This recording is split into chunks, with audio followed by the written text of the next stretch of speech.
ரோசாப்பூ சின்ன ரோசாப்பூ உன் பேர சொல்லும் ரோசாப்பூ.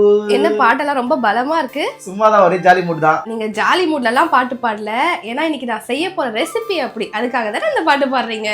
அவசர அவசரமா வெளியே கிளம்பலாம்னு சொல்லிட்டு இந்த நேரத்துல ஏதாவது ஒரு டிஃபன் பண்ணி கொடு அப்படின்னு கேக்குறாரு. பட்டுன்னு என் மைண்டுக்கு வந்தது இந்த ரோசாப்பூ சட்னி தான். ரொம்ப நேரம் பேசிக்கிட்டே இருக்காம வாங்க டக்குன்னு இந்த 5 minutes ரோசாப்பூ சட்னி எப்படி பண்றதுன்னு பாத்துருவோமா. எங்க வீட்டுல இந்த சட்னியை அடிக்கடி செய்வோம், ஆனா ஒரு தடவை கூட ரோசாப்பூ கலர்ல வந்ததே கிடையாது. அப்புறம் எப்படி இதுக்கு ரோசாப்பூ சட்னின்னு பேர் வச்சிருப்பாங்க? யாருக்காவது தெரிஞ்சா கமெண்ட்ல சொல்லுங்க. இந்த சட்னிக்கு ஒரு மிக்ஸி ஜார்ல 2 பெரிய வெங்காயம், 4 பழுத்த தக்காளி சேர்த்துக்கோங்க. இது கூடவே 4 பல் பூண்டு, 4 காஞ்ச மிளகாய், 4 காஷ்மீர் மிளகாய், கொஞ்சமா கொத்தமல்லி, தேவையான உப்பு சேர்த்து நல்லா நைஸா அரைச்சு எடுத்துக்கோங்க. தாளிப்புக்கு ஒரு கடாயில கொஞ்சமா நல்லெண்ணெய் சேர்த்துட்டு கடுகு, உளுத்தம் பருப்பு, கருவேப்பிலை, கொத்தமல்லி சேர்த்து தாளிச்சதுக்கு அப்புறம் அரைச்ச சட்னியை சேர்த்துட்டு 5 நிமிஷத்துக்கு லோ ஃப்ளேம்ல வச்சு நல்லா வதக்கி விட்டு எண்ணெய் பிரிஞ்சு வந்ததுக்கு அப்புறம் சுட சுட இட்லியோட வச்சு சாப்பிடறத விட ஒரே ஒரு முட்டை தோசையோட வச்சு சாப்பிட்டு பாருங்க. டேஸ்ட் அடி தூளா இருக்கும். 5 நிமிஷத்துல செஞ்சு முடிக்கணும் அப்படின்னா கண்டிப்பா இந்த ரோசாப்பூ சட்னியை ட்ரை பண்ணி பாருங்க.